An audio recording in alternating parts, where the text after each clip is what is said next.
দেখুন বন্ধুরা 7 মিনিট সময় ধরে খুব ভালো মতো করে ভেন্ডিগুলো ভেজে নিচ্ছি। যেহেতু লবণ হলুদের সাথে বেসন মেখে দিয়েছিলাম, বেসনের কোটিং দেওয়ার কারণে ভেন্ডিগুলো একটু ভেঙে যায়নি, খুব ভালো মতো ভাজা হয়ে গেছে আর সিদ্ধ হয়ে গেছে 80 ভাগের মতো করে। একটা থালায় ঢেলে নিচ্ছি। ওই কড়াইতে রান্নাটা করবো।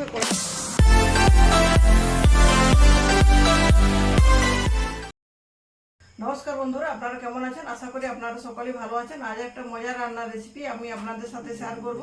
আমি আজ ভেন্ডি দিয়ে একটা মশলাদার সবজি বানাবো। এখানে 400 গ্রাম ভেন্ডি খুব ভালো মতো করে কেটে ধুয়ে জল ঝরিয়ে দিয়ে শুকিয়ে নিয়েছি। বড় সাইজের যে ভেন্ডিগুলো এগুলো দুটো টুকরো করে দিয়েছি। ছোটো সাইজের ভেন্ডিগুলো দুটো পাঁচ কেটে দিয়ে গোটা রেখে দিচ্ছি। একটা বড় সাইজের আলু পিস করে কেটে দিয়েছি স্লাইস করে, আর দুটো টমেটো এটা স্লাইস করে কেটে নিয়েছি। মশলার মধ্যে আছে 1 চামচ ধনে গুঁড়ো, হাফ চামচ জিরে গুঁড়ো, হাফ চামচ লঙ্কার গুঁড়ো, হাফ চামচ হলুদ গুঁড়ো। আর রান্নাটা অবশ্যই করবো সরষের তেলে। আর বাকি যে উপকরণগুলো ব্যবহার করবো সেগুলো অবশ্যই রান্নার সময় আপনাদের আমি দেখিয়ে দেবো। তো চলুন বন্ধুরা, আমি রান্নাটা শুরু করছি। প্রথম থেকে শেষ পর্যন্ত অবশ্যই ধৈর্য ধরে ভিডিওটি আপনারা দেখবেন। যদি ভালো লাগে অবশ্যই লাইক, শেয়ার এবং চ্যানেলটি সাবস্ক্রাইব করে আমার পাশে থাকবেন।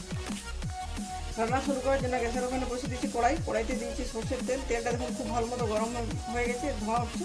ধোঁয়াটা গরম তেলে কেটে রাখা আলুগুলো দিয়ে আলুগুলো খুব ভালো মতো লাল লাল করে প্রথমে ভেজে নিচ্ছি। আলুগুলো ভেজে তেল থেকে তুলে নেওয়ার পর ভেন্ডিগুলো একটুভাবে ভেজে নেব। বন্ধুরা, আলুগুলো খুব ভালো মতো লাল লাল করে ভেজে নিচ্ছি। আলুগুলো ভাজতে আমার 4 থেকে 5 মিনিটের মতো সময় লেগেছে। আর আলুগুলো ভাজার সময় আমি লবণ দিয়েছি, সেটা আপনাদের দেখাতে ভুলে গেছি। আলুগুলো এবার তেল থেকে তুলে নিচ্ছি। ওই তেলে ভেন্ডিগুলো ভাজবো। তার আগে ধরুন ভেন্ডির উপরে আমি কিছুটা বেসন, 2 চামচের মতো বেসন, পরিমাণ মতো লবণ আর একটু হলুদ ছড়িয়েছি। ওগুলো মাখিয়ে নিয়ে ভেন্ডিটা যদি ভাজা হয়, ভেন্ডিটা খুব ভালো মতো ভাজবে। ভেন্ডিগুলো ভেঙে যাওয়ার একটু কোনো ভয় থাকবে না। লবণ, হলুদ আর বেসন মাখানো ভেন্ডিগুলো দেখুন বন্ধুরা তেলে দিয়ে দিচ্ছি। সব ভেন্ডিগুলো একসাথে দেওয়া যাবে না, যেহেতু অনেকটা পরিমাণে আছে, তো দুটো বেছে ভেজে নিচ্ছি।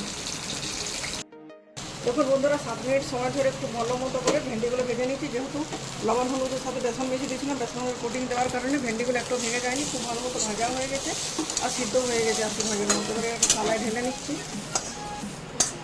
ওই কড়াইতে রান্নাটা করবো। কড়াইতে দিয়ে দেবো কিছুটা সরষের তেল, বড় চামচের 1 চামচের মতো সরষের তেলের করলাম। কিছু কালো জিরে ফোড়ন,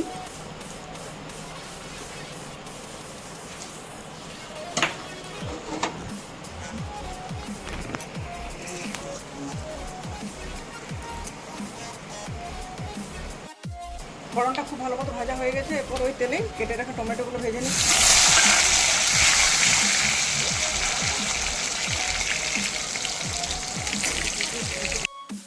এখন টমেটোটা খুব ভালো মতো ভাজা হয়ে গেছে। টমেটোগুলো চাপ দিলে গলে যাচ্ছে। এরপর দিয়ে দিচ্ছি এখানে গুঁড়ো মশলা, জিরে গুঁড়ো, ধনে গুঁড়ো, লঙ্কা গুঁড়ো, হলুদ গুঁড়ো আর দিয়ে দিচ্ছি কিছুটা লবণ। যেহেতু ভাজার সময় লবণ দিয়েছিলাম, লবণটা পরে দেখে শুনে অ্যাড করবো, যাতে মশলাটা পুড়ে না যায়। সেজন্য দিচ্ছি 1 চামচের মতো জল। তারপর মশলাটা খুব ভালো মতো কষিয়ে নেব। এখন মশলাটা ভালো মতো কষানো হয়ে গেছে, মশলা থেকে তেল ছেড়ে দিয়েছি। এরপর যে ভেজে রাখা আলু এখানে দিয়ে দিচ্ছি। উল্টে পাল্টে খুব ভালো মতো মিক্স করে রেখেছি। তারপর সামান্য একটু জল দিচ্ছি। মশলার সাথে ভেন্ডি আলুটা মিক্স করার পর হাফ কাপের মতো জল দিয়ে 2 থেকে 2.5 মিনিট লো টু মিডিয়াম হিটে রান্না করেছি। রান্নাটা আমার কমপ্লিট হয়ে গেছে। সাথে ব্যালেন্সের জন্য দিয়ে দিচ্ছি 1 চামচের মতো চিনি, আর দিয়ে দিচ্ছি দুধের মালাই। মালাইটা দেওয়ার পর উল্টে পাল্টে খুব ভালো মতো মিক্স করে নিচ্ছি। মালাইটা দিলে ভেন্ডি রান্নাটা দুর্দান্ত থাকে। দেখুন কত সহজে বাড়িতে রান্না করা যায় মালাই ভেন্ডি বা মশলা মালাই ভেন্ডি। উপর দিয়ে ছড়িয়ে দিচ্ছি একটু গরম মশলা, দেওয়ার পর এটা ঢেকে রেখে দিচ্ছি। গরম গরম রুটির সাথে আমি সার্ভ করব। গরম মশলা ছড়িয়ে দেওয়ার পর কিছুক্ষণ ঢেকে রেখে দিয়েছিলাম, যাতে গরম মশলার গন্ধটা চারদিকে ছড়িয়ে যায়। তো খুব ভালো মতো মিক্স করে নিচ্ছি। এবং মালাই দেওয়ার কারণে তরকারি ঘনত্বটা পুরো পাল্টে গেছে, দেখতেও দুর্দান্ত লাগছে। বন্ধুরা অবশ্যই আপনারা এই ধরনের মালাই ভেন্ডি বা মশলা মালাই ভেন্ডি বাড়িতে বানাবেন, রুটির সাথে খাবেন। এটা খেয়ে দুর্দান্ত একটা স্বাদ অনুভব করতে পারবেন। আমি গরম গরম রুটির সাথে সার্ভ করছি। তো রুটিগুলো একটু ঘি মাখিয়ে নেব।